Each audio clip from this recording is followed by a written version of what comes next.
Korea, nowhere near good enough, nowhere near at the races. They did dominate possession, had a lot of shots. But you got to give credit to Jordan. The way they dug deep, they stuck in there. They were compact, hard to beat. They were aggressive. And they were getting in the way of pretty much every Korea shot that they had. It did finish 2-2 at the end of the day. And I think 2-2 probably suits both teams, really. Yeah, I mean, obviously, I think depends how you look at it. I mean, it keeps Korea unbeaten, with also maybe the chance that they won't be playing Japan. That's what I'm saying. Next round. So maybe you could argue they're not too unhappy with that. Obviously, if they keep winning, that would have been, maybe you could have taken that momentum in the Japan game and then beaten them. And if you beat Japan, there's no looking back after that, and you can think you can take on anyone, really. But maybe if obviously it's not in their own hands. No guarantee that Jordan beat Bahrain on the final day, and if they do drop points and Korea win, then South Korea will be going through as group winners, and they will play Japan. So I've still got a feeling that Jordan will drop points in against Bahrain, because Bahrain looked decent. So I've got a feeling Jordan could drop points there. So it'll be interesting to see what happens in that last game. I do think for me, Jordan looked better than Bahrain. I think Jordan looked better, but I think both of them look decent. So I think there's no guarantee Jordan win that game. I think there's a good chance they could be a drop draw, points. I guess. I reckon there's a good chance they drop points there, and I think the Jordan manager or Jordan coach taking a selfie with Heung-min Son at the end. Of course. Everyone wants to selfie with Sonny. He did get on the score sheet, first goal of the tournament. Yeah, and it was a much better performance from Sonny today than it was in the first game. But again, it was just still very frustrating. I think Son, at times, particularly in the first half, was just trying to do things all on his own, didn't get much help. I thought Kangin Lee put in a bit of a poor performance today.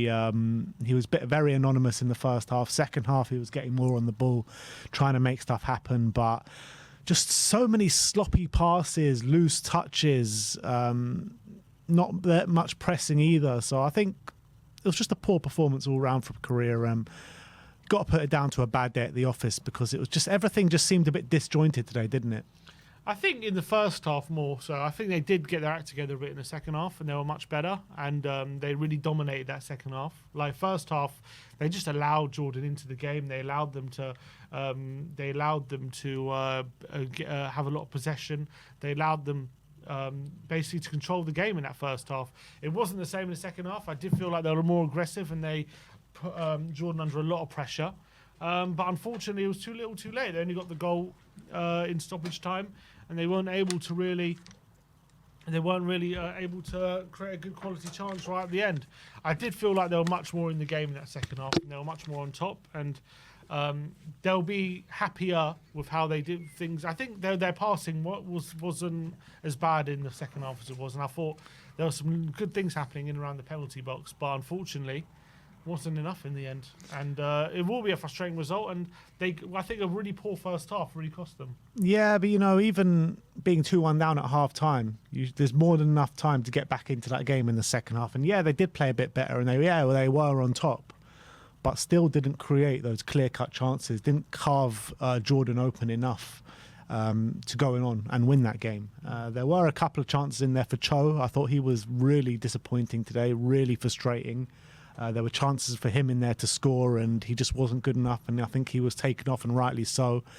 But in terms of the group, and in terms of the future of this tournament for South Korea, still well in it, and I don't think this game should take away anything. I think you just got to put it down to a bad day at the office and hope things improve in the next game. Yeah, the only worrying thing is that against Bahrain, they weren't amazing up until Lee Kang-in scored his first goal, and then they took charge of that game. But before that, they were really struggling to control that game as well. So the fact that they had a similar performance in the first half here and didn't end up turning it around in the second half, that's got to be a bit worrying. And but at the end of the day, it's 4 points out of 2 games. It's not terrible, and I think they've given them. I think they will obviously qualify for the next round, but they can still finish top. If they don't finish top, they just all the worst thing is they won't play Japan. So I think either way, it's not looking too bad for South Korea, even after a poor performance. Yeah, even like with 2 performances, obviously, like you say, not great.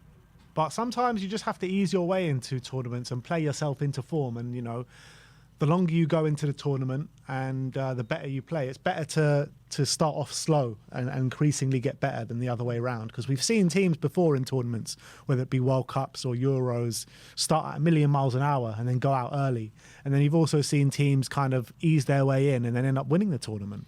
In terms of Son, though, got a goal today, and I did think he was won the much penalty better. as well. He won the penalty. I thought he Put was the much cross in better. for the goal, second goal. Yeah, goal and assist. Good point. I think he was much better today than he was against Bahrain. Much more on it, much more involved in the general play. I thought a lot of he gave the ball away a few times, but I thought in general, his little touches, little passes around the area, chances created, was really good. And I thought he was by far Korea's best player today. Yeah, he was the best player on the pitch in terms of both teams, in my opinion. You got to be proud of his performance today, opening his scoring account for the tournament. Let's hope he can just go from strength to strength now in the tournament and really stamp his authority in the next game, get a couple more goals. I want to see him get the golden boot in this tournament because it's what his quality deserves. He did play well as well, coming off the left, I felt. Quite a bit better than maybe being central, so maybe that's something Klinsmann will consider. We know, though, like Sonny does sometimes struggle as a number 9 against a low block, and I think that's what we saw today. And when he moved out to the left, he saw much more space, being able to get on the ball a bit more, show his quality a bit more, and I think that's what we saw today. All right, is David ready? No, not yet. We'll wait a bit. Lee Kang-in. Very disappointing today. Really uncharacteristic performance from him. Usually, he's so full of confidence, he's so full of quality. Apart from, there was one little piece of quality in that first half. Apart from that, he was very wasteful. Yeah. Really lacking. He was wasteful, but I don't think that Korea were using him enough, particularly in that first half. He was next to anonymous in the first half. Hardly got on the ball at all. Second half, he was getting on the ball a bit more, and he was a bit wasteful. But, again, you just got to put it down to a bad day at the office. We know the quality that Kang-in Lee has. He showed it in the first game for Korea against Bahrain. So, like I said, we just need to go from strength to strength in this tournament. And players like Kang-in Lee, players like Heung-min Son, they'll show their true colours. Yeah, I think so. And I think as well, Korea will be looking at this game as a real missed opportunity, given if you look back at the keeper for Jordan, he was terrible. Yeah. And the fact they couldn't take full advantage of flapping at everything. Everything. How they didn't notice that, like in the first half, and just like Son, Lee Kang-in, like whenever you get an opportunity, just go for it because this guy is flapping, and that created a lot of opportunities for South Korea. So I don't know why they didn't really go for it more often than not. Especially with the quality of players that they have to shoot from far. Kang-in Lee, look at the goals he scored in the first game. Heung-min Son, we know what he's got in his locker. And instead it was like Cho just firing it miles over the bar from distance. Yeah, he was really poor, their goalkeeper. So they'll be looking at that and they'll be very frustrated, I think, that they didn't take full advantage of that situation. Because that should have been a situation where they really made them pay. And Jordan, you got to give them credit. They defended well for a lot of the game. They had a bit of a threat on the counter as well. They've had that back three, and they made it very difficult. And as well, you can't discount bedtime football. They would every second they were going down and falling asleep. Like I said before, I think Jordan played this game really well. The way they sat deep, they sat tight, they stifled Korea every time they got the ball. Yes, Korea kind of played it a bit into their own downfall with the way that they were playing and their passing and not going for the second balls enough or winning the second balls enough. But you can't take away anything from what Jordan did today because they played, I wouldn't say an impressive footballing game, but an impressive game to stifle Korea.